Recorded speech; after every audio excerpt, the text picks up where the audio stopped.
Hello everyone, Ember here, and welcome back to a new video. And in this one, we're going to be taking a look at another rogue deck from the set Mega Evolution, and this time it's going to be Mega Abomasnow. So I was very much looking forward to this card because I'm a huge fan of Gyarados from Team Up, the one that says like, look at the top 7 cards of your deck, and you do 30 more damage for every water energy you discard. So I was a huge fan of that deck, and I was really looking forward to Mega Abomasnow as a result. So this guy has 350 HP, which is honestly pretty tanky for a stage 1 Mega. Granted, he will give up 3 prize cards, and he has a hefty retreat cost of 4, so there is some noticeable downsides already, but still 350 HP is a lot. It's basically the best we could ask for when playing with a meme deck like this, pretty much, so having 350 HP is really nice. It also synergizes quite nicely as well with the second attack, which isn't the most important attack in the world, but is really useful, and that is Frostfire. For 3 water energy, does 200 damage, and during your opponent's next turn, this Pokemon takes 30 less. And basically, this is just really useful for hoovering up some small single prize Pokemon that get in your way, because typically your opponent will try and force you to discard 6 cards every time you attack, and really you don't want to be doing that. You want to be using Frostfire, whenever you can, basically. And then Hammer Launch is basically exclusively for one-hit-killing EXs and Megas. So, of course, Hammer Launch is the reason we actually play the deck, though. For 2 water energy, discard the top 6 cards of your deck, so if you attack enough times, yeah, you will just deck out and lose. But you discard the top 6 cards of your deck, and you do 100 damage for each basic water energy card discarded in this way. So against most decks, you typically want to hit at least 3 energy, so that's 300 damage. 4 energy gets you a 1-hit KO on any Pokemon in the game, which is great. Even if they were to print a 400 HP Mega Wailord next month, you would still be able to 1-hit KO them if you discarded 4 energy, which is hilarious. If you discard 5 energy, then that's just overkill, and if you discard 6 energy, then that's, 600 damage, which is just bragging rights at that point. It's funny when it happens, but it's absolutely not necessary and an absolute waste of resources. So at that point, you kind of just rather leave energy back in the deck. So yeah, you play a 4-4 line because of course you will be discarding Abomasnow to attack, and we don't play any redeemable ticket in this deck, so it is kind of important that you play the 4-4 line. As for the trainers, we play an even split actually of 26 trainers and 26 energy because we do need to hit those attacks, so we have to play a lot of energy. It does mean the trainers are like very much a skeleton crew in this deck. It does mean that you will have a few games where you don't draw what you need and you will just brick, and maybe that's enough for you to lose, maybe it's not.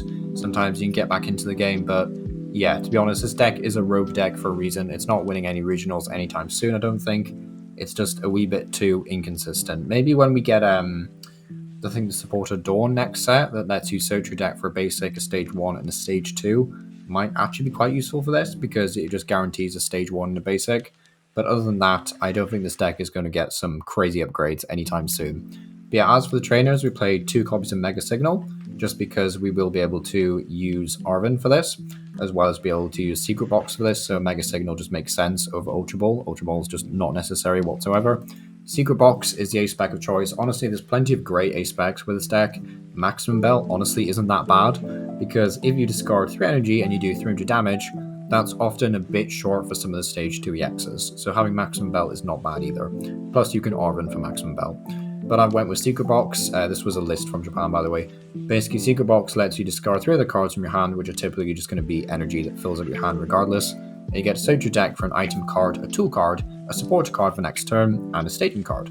So a stadium card can be anything you want. I will say that Surfing Beach is probably one of your best stadiums, just because this deck doesn't run switches, and having some kind of stadium control is really nice. But honestly, you could just play whatever stadium you want, really.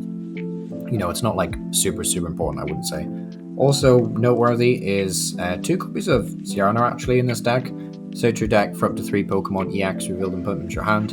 You typically won't need to get all 3 Abomasnow out of the deck, but you can if you want to. Sometimes it's actually better to leave cards in the deck. I know that sounds like counterproductive in a way. You want to be hitting energy, but at the same time, you do want to make sure you're not decking out as well. So there will be times where you take all of them out of the deck and you try and go for the big 1-hit KO.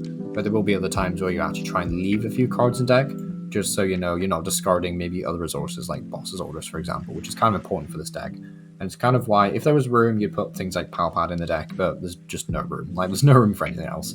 TM Energize is also quite an inspired choice because it means if you go first, which is actually pretty good for this deck, like attach energy on the Mini Abomasnow, and then you can just, you know, pass over, and then next turn you can start swinging, which is great.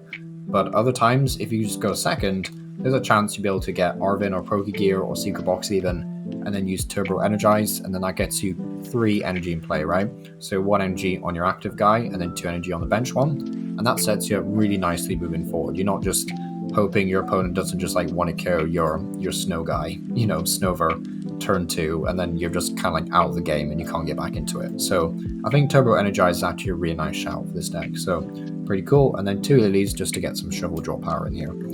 And yeah, 26 energy, and that's it. There's really not much to this deck. It's really simple, it's really easy to play. Checking your prizes is really easy, so this is a very beginner friendly deck. One thing I will say though is that if you're playing this IRL and you're approaching this as a budget player, I would say like you don't have to run 4 Abomasnow. Like you could easily remove one of these. And as for the A spec, if Secret Box is a bit too expensive, something like, maybe not Amulet of Hope, but something like Master Ball actually wouldn't be a bad shout. Hero's Cape is fine, Maximum Belt is fine, Prime Catcher is good.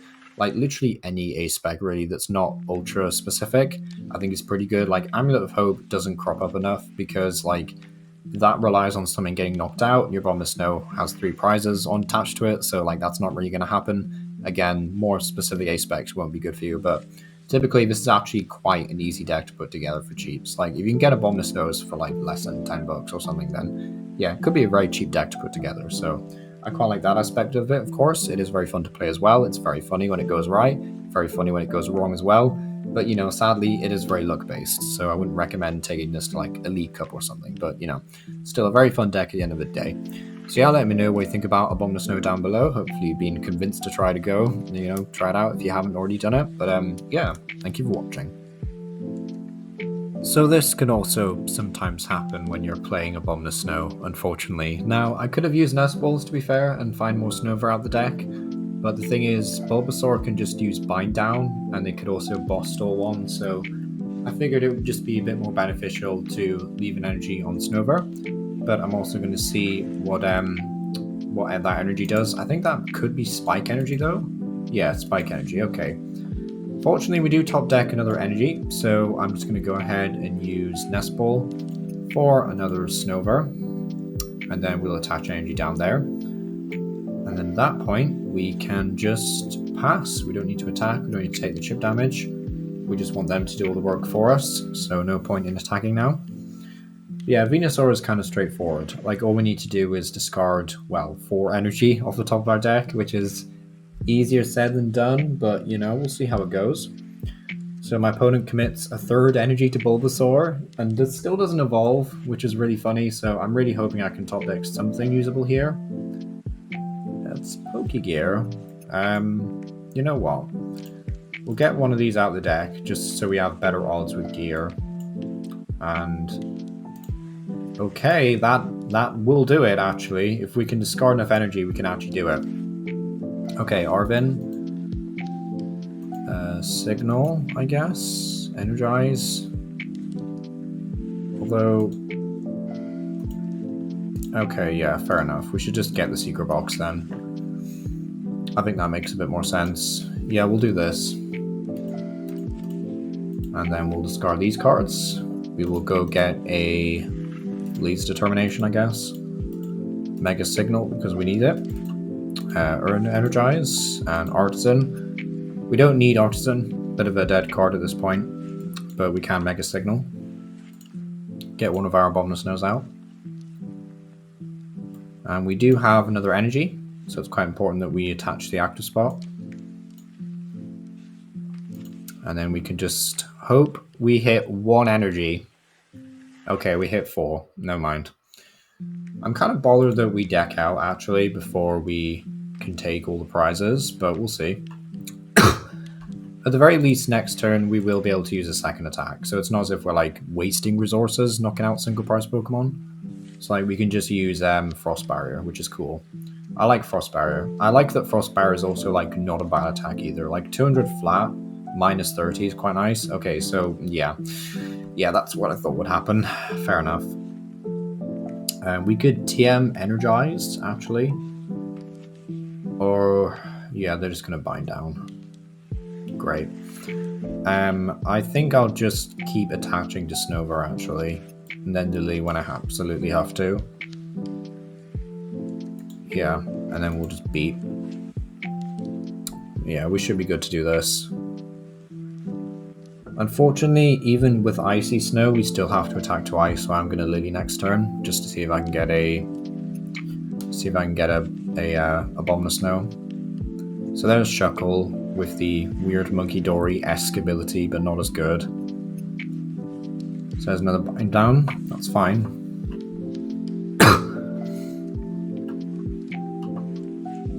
Gear. We could try and gear, I guess. Boss. Just boss the Shuckle. Yeah, you two can play that game. We're going to boss the Shuckle. And then this way, they might not be able to do anything. Alright, Icy Snow. So, if they want to commit more energy, then they have to commit energy to retreat Shuckle. Or sacrifice Shuckle. And this puts us in a good spot to use Frost Barrier, if we can find one off the Lillie. Jet Energy, okay. Kind of risky for my opponent doing that. Because if we can knock them out this turn, then that's another Bulbasaur down the drain. I don't want to give them Artazon. Like, I don't think we'll need TM Evo, so TM Energize rather, so I'm going to attach that. Blade's Termination. Never punished. Actually never punished. Alright. Easy beans. Turbo Energize for the memes? No, Frost Barrier. Yep, conceded. There we go. So we only need to do the 400 damage once that game, technically once. But yeah, I think that's a good example of why Frost Barrier is necessary though, because it just helps you deal with like single price Pokemon, which is nice.